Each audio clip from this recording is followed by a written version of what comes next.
Hello mga mi! Welcome to my mini vlog! Tignan nyo naman yung estante ng beauty product ko, parang binagyo. Sinapian nga ako ng kasipagan ngayon, kaya naisipan kong ayusin to. Tara, samahan nyo ako at ayusin natin. Let's go! Pinunasan ko na nga yung salamin kasi ang daming alikabok. Hindi ko nga nadala dito yung magic tissue ko. Mas magandang gamitin yun kaysa sa basahan. Dito nga pala ako nagtatrabaho sa AA Kabayan Store dito sa Johor, Malaysia. Sa sister ko nga pala to, ako lang nga nagmamanage. Marami nga kami iba't ibang klase ng beauty product dito, like toner, cream at mga pangpahid nga sa tiyan ng mga sumasakit. O ayan mga mi, inisa-isa ko na para makita nyo. Kung sino man po mga kababayan natin na nandito sa Johor, located po yung shop namin dito sa Permas Jaya. May pag-promote yarn. Oy, hindi nag-e-explain lang ako. Kung ayaw yung panoorin, di wag. Vlog ko naman to. Charing! Natapos na nga akong linisin at ayusin yung unang layer ng pinaglalagyan ko ng beauty product.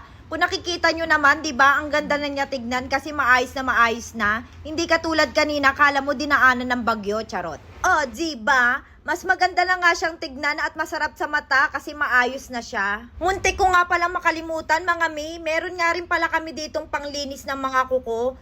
Meron nga pala kami ditong pusser, nipper, nail file at saka nail brush. Yung mga cutics namin naubos na kasi madaling nauubos dito yon. Dito naman tayo maglilinis sa pangalawang layer. Tinanggal ko na nga pala dyan yung sliding door nitong istante para mas mabilis ako makagalaw at makakilos. Ang bigat nga niya pero carry naman. Kasi kung hindi ko siya tatanggalin, mas lalo ako mahihirapan, hindi ko maipapasok yung kamay ko, paano ako maglilinis, diba? Meron nga pala kaming RDL at Maxipil.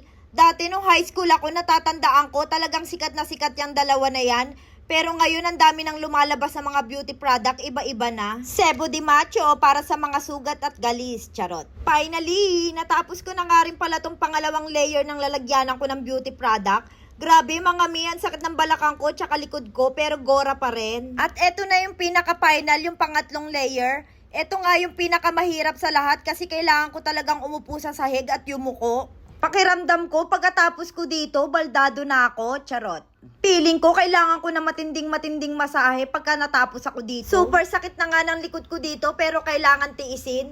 Ginusto ko to kaya kailangan tapusin, ganarn. Malapit na nga tayo sa katotohanan at malapit na rin matapos yung paghihirap ko. Pala desisyon kasi ako kaya ayan ang napala, sakit ng likod at sakit ng balakang.